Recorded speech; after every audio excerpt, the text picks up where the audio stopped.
I never thought I'd be the kind of person who ends up crying over a group chat. Not just crying. The kind of crying where your chest tightens, your face burns, and you start questioning everything you thought you knew about the people closest to you. But that's exactly what happened. And I can't even tell if I'm more hurt, embarrassed, or just exhausted by it all. It started with something completely ordinary. A Saturday movie night at Jasmine's apartment. We'd been doing it for years, the same circle of friends since college. Me, Jasmine, Chloe, and Tessa. We used to call ourselves the Core Four. It was stupid and corny, but it stuck. We'd been through everything together. Heartbreaks, hangovers, bad jobs, late-night talks about our future. I genuinely thought they were my people. Back then, I didn't have a lot of family around. I moved to the city for college and stayed after graduation, and over time, those three became my chosen family. I trusted them completely. I told them things I'd never told anyone else. About my anxiety, about how hard it was being away from home, about how I always felt like I had to prove myself. Then last year, everything started to shift.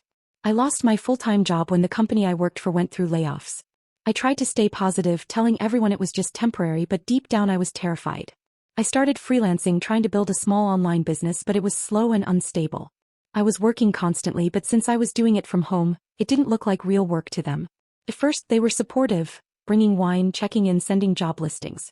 But after a few weeks, the tone changed. It started with light teasing about my unemployed life. Then came jokes about me being on permanent vacation, or becoming a houseplant. I laughed along, but it stung. I told myself they didn't mean it. That they were just joking the way friends do. But the jokes kept coming and they got meaner. They'd roll their eyes when I talked about my clients. Chloe once told me freelancing wasn't a real career. Jasmine joked that my boyfriend was probably getting tired of dating a couch potato. I started avoiding group hangouts because I didn't want to be the punchline again. Still, I never imagined they were actually talking about me behind my back. Not like that. That night at Jasmine's apartment, we were setting up for our usual movie marathon. She left her phone on the counter when she went to grab snacks. I wasn't even thinking about her phone until it buzzed. I glanced at the screen and froze when I saw my name.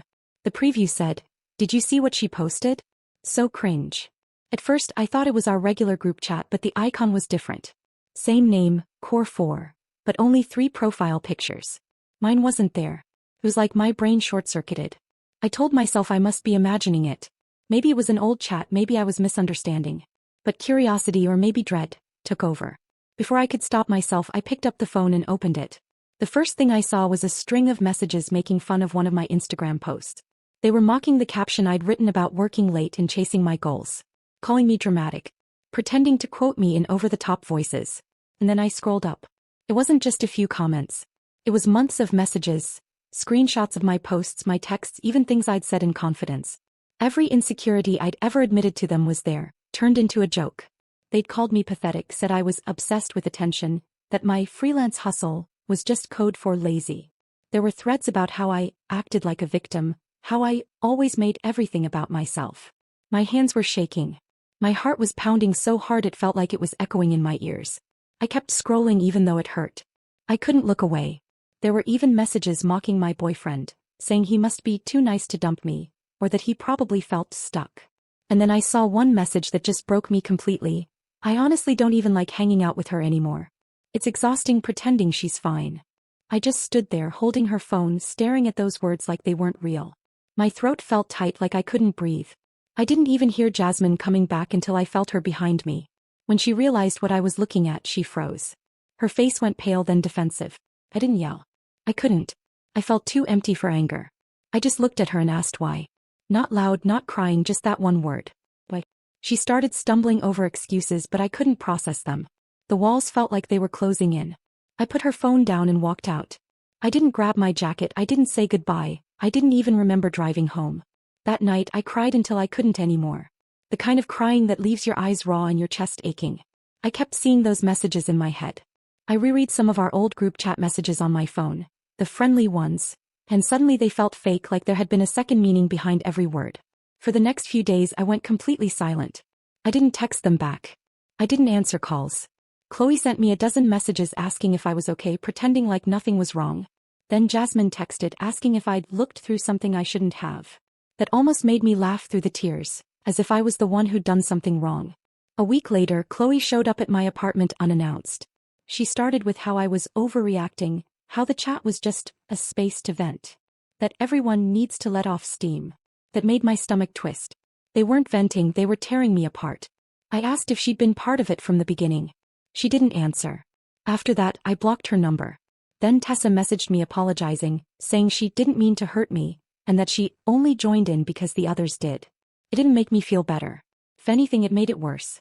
Because it meant she knew it was wrong and still did it anyway. For weeks, I avoided social media. I didn't want to see them posting together, pretending everything was fine. I kept replaying everything in my head. Every inside joke, every "I love you girl," every time they said we'd be friends for life. It all felt tainted now. Then about a month later, I got an invitation to Jasmine's birthday dinner. She sent it to a big group, mutuals, coworkers, old college friends. She even included me like nothing had happened. I almost deleted it, but something inside me snapped. I decided to go. I showed up in a simple black dress, calm, collected. When I walked in, the laughter dimmed for a moment, like they didn't expect me to actually come. Jasmine greeted me like we were old friends catching up, hugging me tightly while pretending nothing was wrong. The others smiled too, awkward but trying. The dinner went on as if everything were normal. Small talk, clinking glasses, fake laughter. But under the surface it was tense. Every time Jasmine looked at me, her smile twitched a little. Maybe she was waiting for me to explode. Then halfway through dinner she started making a toast about loyalty and forgiveness. That was it for me. I felt this strange calm come over me, the kind that comes right before a storm. I took out my phone, opened the screenshots I'd saved, and placed it on the table in front of her. Her face went blank. Everyone else stopped talking. The screen glowed with her own words. The ones mocking me, ridiculing me, dissecting my life for fun. The silence that followed was deafening. I could hear my own heartbeat. I told them I'd seen everything. Every word, every joke, every fake compliment that came after it. My voice didn't shake. I was done being the one who cried while they laughed. No one spoke. Then Chloe started to whisper something about context, and Jasmine tried to spin it again, saying it was just venting, that I wouldn't understand the tone.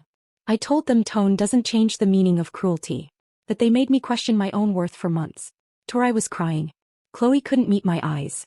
Jasmine sat there, pretending to be unbothered, but I could see her hands trembling under the table. I picked up my phone, stood up, and told them they could keep their friendship circle. I was done being the joke at the center of it. I walked out without looking back. After that night, the fallout came fast. Jasmine posted vague things on social media about fake friends who can't take a joke. Chloe tried to text me again, saying she missed me and wanted to talk. Tori sent a long apology, saying she'd left the group chat and was working on herself. I didn't respond to any of them. Took a while, but I slowly started to heal. I started therapy, something I'd been putting off for years. I reconnected with old acquaintances, joined online freelancing communities, and found people who actually celebrated my wins instead of mocking them. About 6 months later, I ran into an old mutual at a cafe. They mentioned that the core four had fallen apart. Apparently, Jasmine started doing the same thing again, this time talking behind Chloe's back in a new group chat. Someone found out, drama exploded, and their friendship crumbled. Hearing that should have made me happy, but honestly it just made me sad. Sad for how small and toxic that world was. Sad that people I once loved could be so cruel.